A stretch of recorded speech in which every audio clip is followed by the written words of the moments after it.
안녕하십니까. 거꾸로 투자하는 쇼킹 부동산입니다. 수도권 아파트 가격 버블이 꺼지면서 프리미엄이 빠르게 녹고 있습니다. 영상 전에 구독으로 부자 되시기 바랍니다. 자, 작년 이맘때 지인이 저한테 이야기해 준 게 있어요.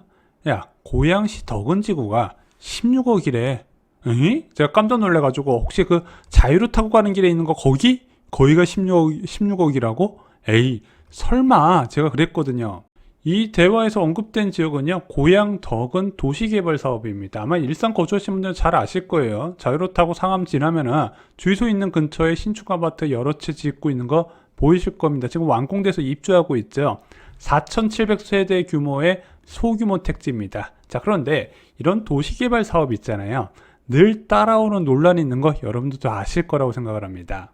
바로 고분양가 논란입니다. 일반적인 신도시 공공주택 용지는요, 감정평가를 받은 토지에다가 추첨제 방식을 동원해서 이 토지를 가져갈 시행사를 찾게 되거든요. 그런데 도시개발 사업의 공공주택 용지는요, 감정평가 받은 금액으로 이제 공급하는 건 똑같은데 추첨제가 아니라 최고가 낙찰 방식으로 시행사를 찾게 돼요. 그러면은 똑같이 분양가 상한제가 적용되어 있다 하더라도 이 도시개발 사업에서 공급되는 주택은요, 애초부터 토지 취득 가격 자체가 높기 때문에 분양가가요, 일반적인 신도시의 공공주택보다 높을 수밖에 없다는 거죠. 그래서 쇼킹부동산이 도시개발 사업으로 공급되는 주택 추천한 적 한 번도 없을 거예요. 자, 같은 덕은지구에서 6개월 만에 분양가가 2억 이상 급등한 사건이 있었습니다. 자, 덕은중흥 S클래스 분양가가요, 전용 84제곱미터가 6억 2천 정도 했어요. 2천, 3천 정도 했어요. 그리고 나서 얼마 안 된 기간에 공급됐던 DMC의 리버폴의 자유 같은 경우는요, 전용 84제곱미터가 8억 9천 수준, 거의 9억 정도 선에서 공급을 시작했다는 부분이 있죠. 자, 이런 고분양가 논란은요, 코로나19 팬데믹 상황과 맞물리면서 참패를 겪게 됩니다. 그래서 청약가점 16점도 당첨됐다. 지금과 많이 비슷하죠.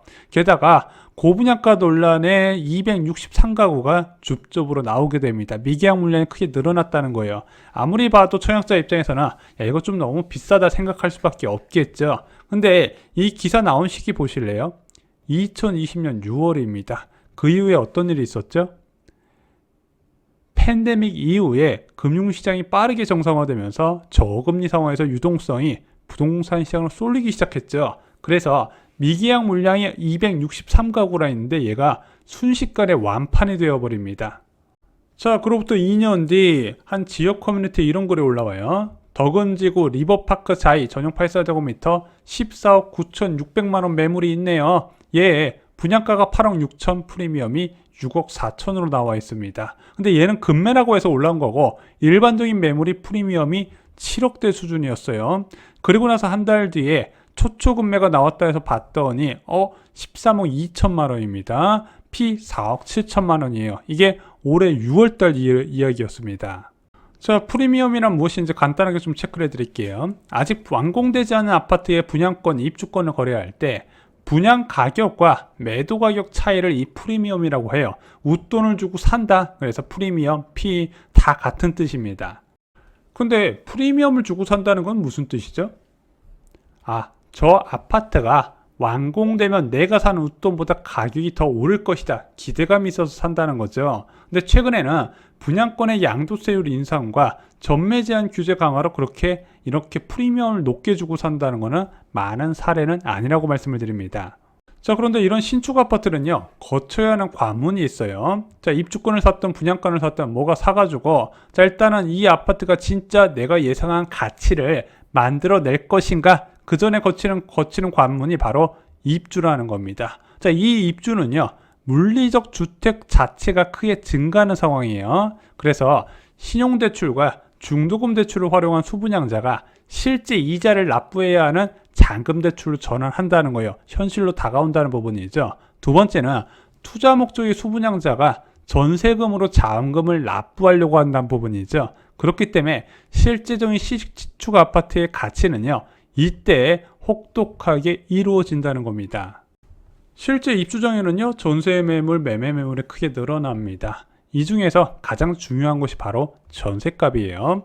자, 전세값만 높게 유지된다면은요, 신축 아파트 입주 부침이 다 해결이 돼버립니다. 가장 해피한 케이스는 분양가만큼 전세값이 급등하는 거예요. 근데 최근에 이런 경우 많이 있었죠. 그런데 이렇게 분양가보다 전세 가격이 높게 되려면은요, 분양 시점보다 작은 시점에 기준금리가 더 낮아야 된다는 부분이죠. 그렇게 입주가 시작됐습니다. 무려 4,700세대가 본격적으로 집들이를 시작해요. 이렇게 한꺼번에 입주하는 경우도 잘 없는데, 자, 그 아파트 단지 7개 중에서 4개 단지가 전매가 가능합니다. 자, 아까 입주가 시작할 때 뭐가 제일 중요하다고 그랬죠? 전세 시세가 중요하다고 그랬죠. 자, 덕운지구의 전세 시세 현재 어느 정도 형성됐냐? 전용 84제곱미터 기준으로 융자 없는 매물 4억에서 4억 5천 정도가 형성됩니다. 분양가 대비 전세가율이 45%밖에 안 돼요. 이렇게 되면 어떤 결과가 만들어진다? 이 아파트를 청약을 넣고 당첨된 사람이 전세를 놓고 이 아파트를 보유하려고 할 때 5억 내외의 자금이 묶이게 된다는 것을 의미한다는 부분이죠. 자, 매매가 프리미엄은 어떻게 됐을까요? 올해 5월에 15억이 급매물이라고 동네 커뮤니티에 나왔었는데, 현재는 이 아파트 가격 9억 5천의 급매가 나와 있습니다. 타입 좋고 좋은 층은요 9억 9천에도 있어요. 프리미엄이 6억 4천에서 1억 4천 수준으로 뚝 떨어져 버린 겁니다. 5억이 날아간 거죠. 그래도 솔직히 선방한 거예요. 왜냐면 여기가 고분양가 논란이 있었던 곳이잖아요. 분양 시기도 굉장히 2020년으로 늦은 편이었어요. 지금 보면은 서울 아파트에서도요, 2021년 상승분은 무조건 다 까먹고요, 2020년 하반기의 상승분도 까먹고 2020년 상반기로 들어가고 있거든요. 근데 그때 당시 분양가 저렴하지도 않았는데 요즘 같은 상황에서 피 1억 이상 붙었으면 나름 성공이라는 거죠. 문제는 아직 끝난 것이 아니라는 겁니다. 이제 입주 초입이 시작됐어요. 어디? DMC 리버폴의 자이 10월 28일부터 12월 12일까지 입주 지정 기간이 좀 짧네요. 자, 이 아파트 현재 전세 시세 4억이라고 말씀드렸습니다. 4억대 매물 되게 많고요. 뭐 한강부에 에어컨 옵션 있고 융자 없는 매물 다 4억대 깔려 있어요. 문제는 앞으로 입주가 진행될수록 전세값 추가 하락 가능성이 있다는 부분이고, 프리미엄도 당연히 줄어들겠죠. 전세 가격 베이스로 해서 매매 수요자를 찾을 수밖에 없는데 지금 전세가율이 40%대 누가 사겠습니까? 그래서 입주 시작 후 한 달 지난 시점에 가장 낮은 매매 전세 시세가 형성된다 말씀드렸습니다. 언제? 금리 인상 시기에. 자, 그래서 금리 인상 시기에 입주한 아파트 잡으려면은 입주하고 나서 한 달 뒤에 잡고요. 금리 인하 시기에 입주 아파트 잡으려면은 입주하자마자 잡으라고 말씀을 드렸습니다. 그런데 이 DMC 리버폴의 자유 같은 경우는요, 제가 볼 때 이번 입주 기간 동안 무피가 발생할 가능성, 프리미엄 없이 분양가 그대로 전매되는 상황도 펼쳐질 수 있다고 보고 있는 거죠. 근데 내년부터는요, 지금보다 더 심각할 겁니다. 자, 내년에 기준금리 3.5%는 지금 다 깔고 가고 있는 부분이죠. 연준에서 지금 5% 수준의 금리를 올리게 되면 3.75%도 봐야 될 수 있어요. 자, 그런데 내년에 입주 물량이 크게 늘어나죠. 올해 16만 6천 호인데 내년에는 19만 2천 호입니다. 경기도 지역에서 10만 6천 호, 인천 지역에서도 5만 호, 서울 지역도 올해보다 많은 3만 5천 호가 들어오게 됩니다. 그러면은 2019년부터 2020년 분양주택에 대한 가혹한 평가가 다시 시작된다는 부분이죠. 자, 근데 여러분 기억하셔야 될 게 있습니다. 역전세라는 일시적인 이벤트라는 거죠.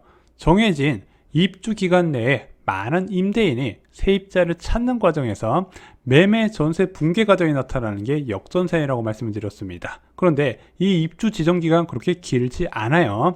입주 지정 기간이 끝나면 몇 개월 뒤에는 전세 매매 가격이 정상으로 찾아간다는 부분이죠. 그러면은 2년 뒤에 금리가 만약에 현재보다 낮다면은요, 이 입주장에서 낮았던 매매 전세 가격이 2년 뒤에는 훨씬 높게 뛸 수가 있다는 부분입니다. 그런데 지금 여러 가지 정황상 볼 때는 2년 뒤 금리가 지금보다 또는 내년 초 금리보다는 낮을 가능성이 충분히 있다는 거예요. 그래서 개인적으로 이런 역전세라는 상황에서 전세 가격이 진짜 싸두고 전세만 골라서 들어가시는 것보다 진짜 저렴하게 금매, 진짜 심각하게 무조건 팔아야 되는 초초금매가 있다면 잡는 것도요, 현명한 내 집 마련의 길이 된다고 말씀을 드렸습니다.